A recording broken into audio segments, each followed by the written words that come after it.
Hi hello வணக்கம் and welcome to box office. ஒவ்வொரு வீக்கும் release ஆகக்கூடிய படங்களுடைய குயிக் ரிவ்யூ பார்க்கக்கூடியதான் நம்மளுடைய பாக்ஸ் ஆஃபீஸ். அந்த வகையில் இந்த வீக் ரிலீஸ் ஆகக்கூடிய படங்களுடைய குயிக் ரிவ்யூ பார்க்கலாம் வாங்க. இப்போ நம்மளுடைய பாக்ஸ் ஆஃபீஸில் நம்ம பார்க்க போகிற திரைப்படம் விருந்து. கண்ணன் தாமரக்குளமுடைய டைரக்ஷனில் அர்ஜுன் அவர்களுடைய ஆக்ஷனில் வெளிவந்திருக்கக்கூடிய திரைப்படம் தான் விருந்து. விருந்து படத்தினுடைய டைரக்டர் கண்ணன் தாமரக்குளம் அண்ட் இந்த படத்தினுடைய மியூசிக் டைரக்டர் ரதீஷ் வேகா, படத்தினுடைய சினிமோட்டோகிராஃபர் ரவிச்சந்திரன் அண்ட் இந்த படத்தினுடைய எடிட்டர் வி.டி. சர்ஜித். அண்ட் இந்த படத்தில் முக்கியமான கதாபாத்திரத்தில் நடிச்சிருக்கக்கூடிய அர்ஜுன் அவர்கள் இதில் பிஸ்னஸ் கன்சல்டண்ட்டாக இருக்கிறாரு. அண்ட் படத்தினுடைய ஒன்லைன் ஸ்டோரி என்னன்னு பார்த்தீங்கன்னா, ஒரு பிஸ்னஸ் மேன் அவர் திடீர்னு இறந்துடுறாரு. அண்ட் அவருக்கு எக்கச்சக்கமான பிஸ்னஸ் அதெல்லாம் இருக்குது. அண்ட் கொஞ்ச நாள் கழிச்சு பார்த்தீங்கன்னா அவங்களுடைய ஒய்ஃபும் இறந்துடுறாங்க. அண்ட் இதுக்கு பின்னாடி இப்போ வேறு ஏதோ ஒரு விஷயம் இருக்குதுன்றதுக்காக இன்வெஸ்டிகேஷன் ஆரம்பிக்கிறாங்க. அண்ட் இன்வெஸ்டிகேஷன் பண்ணுறவங்க திசை திருப்புற விதமாக நிறைய விஷயங்கள் நடக்குது. அண்ட் ஃபைனலி இது எல்லாத்துக்கும் என்ன காரணமாக இருக்குன்றதான் படத்தினுடைய ஒன்லைன் ஸ்டோரி.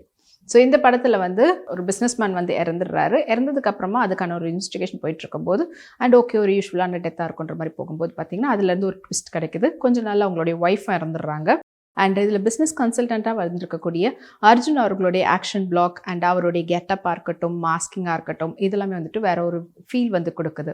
அண்ட் இந்த திரைப்படத்தை பார்த்தீங்கன்னா முக்கியமான கதாபாத்திரம் மட்டும் தமிழில் பேசுகிறோம். அதாவது இது ஆக்சுவலி மலையாள படம் விருந்து அப்படின்னு சொல்லிட்டு, அப்புறமா இது பார்த்தீங்கன்னா தமிழில் விருந்துன்னு சொல்லி ரிலீஸ் பண்ணியிருக்காங்க. ஸோ விருந்துன்றது மலையாளத்திலே அர்ஜுன் கேரக்டர் மட்டும் தமிழில் இருக்கிற மாதிரியும் மற்ற கேரக்டர்ஸ்லாம் மலையாளம் பேசுகிற மாதிரி தான் காட்டுவாங்க. இதில் தமிழில் ஃபுல் அண்ட் ஃபுல் எல்லாருமே ஒரே மாதிரி தான் காட்டியிருப்பாங்க.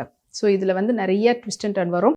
அண்ட் அந்த வில்லனாக இருக்கக்கூடிய அந்த பர்சன் இன்வெஸ்டிகேஷன்ற பேரில் நீ இங்கே நினச்சியா, நான் தான் உன்னை வர வச்சேன் அப்படின்றதுக்காக அதுக்கான ரீசன் என்னவா இருக்கும், ஸோ இவர் என்ன பண்ணியிருக்கிறாரு, ஸோ இதெல்லாம் தெரிஞ்சுக்கிறதுக்காக மறுபடியும் ஒரு காட்டில் ஒரு பெரிய ட்ராவல் போகுது. அண்ட் நிக்கி கல்ராணி இதில் எப்படி கனெக்ட் ஆகுறாங்க, அந்த இன்வெஸ்டிகேஷன்லேருந்து அவங்களுக்கு அடுத்தடுத்த கட்டத்தில் என்ன கிடச்சிது, அண்ட் இன்வெஸ்டிகேஷன் பண்ணக்கூடியவரே என்னெல்லாம் பண்ணாங்க அப்படின்றது யூஸ்வலான ஒரு மலையாள படத்தில் இன்வெஸ்டிகேஷன் மூவிஸ்னாலே ரொம்ப ஒரு டிஃப்ரெண்ட்டாக அவங்க கொண்டு போவாங்க. ஸோ அதே மாதிரியான பரபரப்பு இந்த படத்துலையும் இருக்குது. ஸோ படத்தினுடைய ஃபர்ஸ்ட் ஹாஃப் டெஃபினெட்லி ரொம்பவே ஸ்பீடான ஒரு லாக் இல்லாமல் நல்லாவே கொண்டு போயிட்டு இருந்தாங்க. செகண்ட் ஹாஃபில் நிறைய எமோஷனல் கண்டென்ட்லாம் கொண்டு கொஞ்சம் அந்த ஃபர்ஸ்ட் ஹாஃபில் இந்த ஸ்பீடு செகண்ட் ஹாஃபில் கொஞ்சம் ஸ்லோ டவுன் பண்ணியிருக்குன்னு சொல்லலாம். பட் எனிவே ஃபைனலாக வரக்கூடிய அந்த கிளைமேக்ஸில் வரக்கூடிய ட்விஸ்ட் அண்ட் டர்ன் ரொம்பவே எதிர்பார்க்காத ஒரு விதமான ஒரு கிளைமேக்ஸாக இருந்தது.